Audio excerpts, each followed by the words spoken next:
Hey guys, welcome back to another video on my channel. Today we've got another snapshot. This is snapshot 25W37A. Once again, there is no pre-release this week. We are still on snapshots. It's very weird how we are still on snapshots because it is now just bug fixes and changes. And normally as soon as these start, Minecraft jump to pre-releases. Now this snapshot don't really contain anything too good. It is mostly just changes and bug fixes. Minecraft have updated the hitbox of the copper golem once again. This is now a lot smaller, so they can fit through a lot smaller gaps. They can now also open doors. If you have a copper golem that is stuck behind a door, they will now be able to open the door to get out. If we quickly just test this right here, you can see it open the door, it can pathfind through, and it will also close the door back after it. It will only be able to open wooden doors. I'm not too sure if they can open copper doors. Let's quickly just give this a try. Yes, they can open copper doors as well. They will not be able to open iron doors. Now there is also a update to the requirements. OpenGL 3.3 is now required to play the game. This is up from 3.2. This does not change any of the minimum requirements that the game needs. So this isn't really anything too major, but it's something worth noting. Now there was also a bug with the item shelves where if you was to break one of these while another player was interacting with them, there could be a visual bug with the player's inventory. This is now fixed and I can't really showcase this. There is also some changes to ambient lighting. Ambient lighting on entities has been adjusted to be more visually in line with blocks and other parts of the game. So this is, for example, if a player was wearing an elytra, the lighting of it will now be a lot more consistent. And then the details that they have provided for this is the following. And this is the underside of flat surfaces will now be lit from that direction instead of the opposite direction. And then they have provided some examples. So this is worn armor, worn elytras, the outside layers of the player's skin, the rib cages of skeletons or skeleton horses, the feet of chickens or frogs, the wings of phantoms or the ender dragon, and also the fins on fishes. And there are also some more they don't have listed. So if I quickly just grab a chicken and look at the chicken's feet, it's not really going to be too noticeable for most players, but they have obviously made some changes here. They have also made some changes to spectating and changing game modes. If you are flying within spectator mode and you change to creative, you will now stay flying if you was flying beforehand. This is obviously really good because it means you don't start falling. If you line yourself up with a certain position for a screenshot, if you change game modes, you won't fall. You will still fall if you change to survival mode or adventure mode though. And there is also another condition here. You will still stop flying if you are very close to the ground, and this is within one block. So as you can see right there, I was flying, but because I was very close to the ground, it turned me from flying into falling. It also seems like you will not stop flying if you are within a block or if you are within an entity. There is a new game rule within this update, and this is spawner blocks enabled. By default, this will be set to true, but you can set this to false, and I don't know what this changes. I think this just means that spawners cannot spawn mobs. So let's quickly just head down to this trial chamber.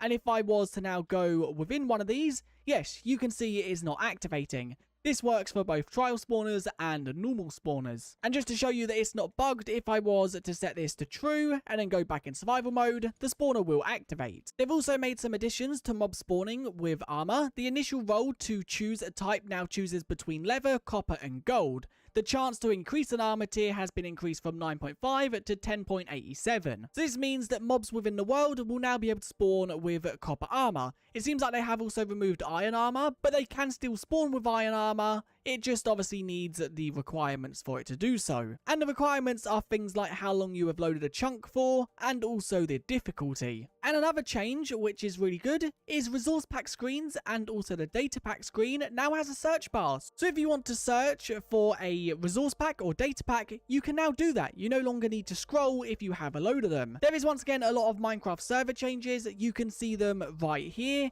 And then there is also some changes to server properties. I'm not going to cover these too much because, once again, I don't really understand it all right now. It just seems like it's things for server owners to manage their servers a lot better. There is then also some debug features, which you can see right here. The data pack version has been updated to data pack version 87, and the resource pack version has been updated to resource pack version 69. They've also renamed the enable command blocks game rule from last week to command blocks enabled. Now that is the main features within this snapshot. Once again, as I mentioned at the beginning, it's very small. Now there are also some bug fixes which I'm going to quickly mention. Copper golems that were searching chests would not have knockback and would not be able to do anything. So now if we was to have this copper golem search a chest, which it should search this chest right here.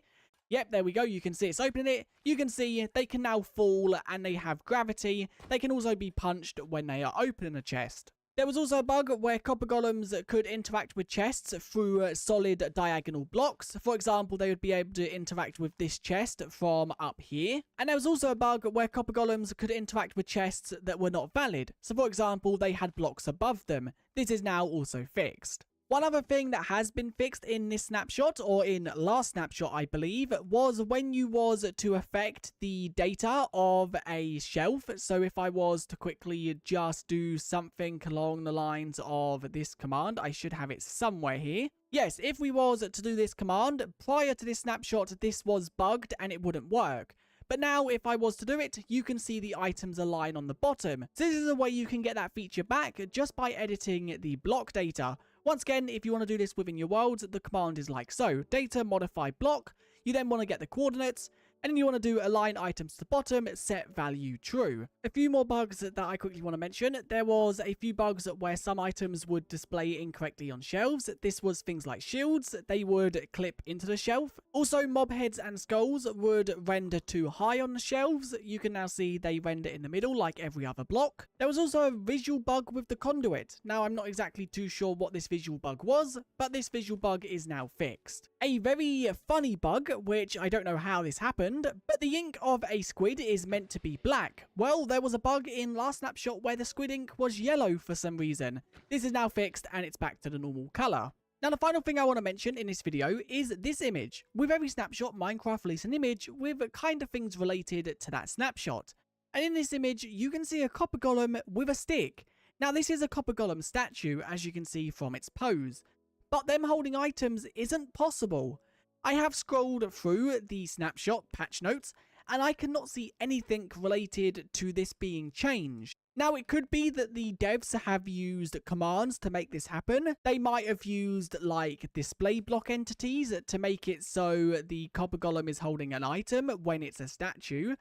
But this isn't possible, and I'm not too sure why they've done this. Maybe this is hinting at something in next week's snapshot. It could also be they have made a fix where copper golems render items differently, so it's kind of something like that. But I thought this was worth mentioning, because if this is a change they do make, this will be really good, because you can have copper golems holding items even when they're statues. Now, there are also a lot more bug fixes, but a lot of them are just small minor things that are not worth mentioning. Once again, the patch notes will be linked in the description. I do apologize that this video was very quick and rushed. That is because I'm currently busy and I had to stop what I was doing to upload this video. But snapshots are now getting to the point where they are just fixing bugs, so it's very surprising we haven't seen pre-releases yet. But maybe Minecraft are waiting until they announce Minecraft Live to then announce the pre-releases. But anyway, if you enjoyed, do like and subscribe. I guess I'll see you guys in another one very soon. Thanks for watching, and I'll see you guys next time. Bye.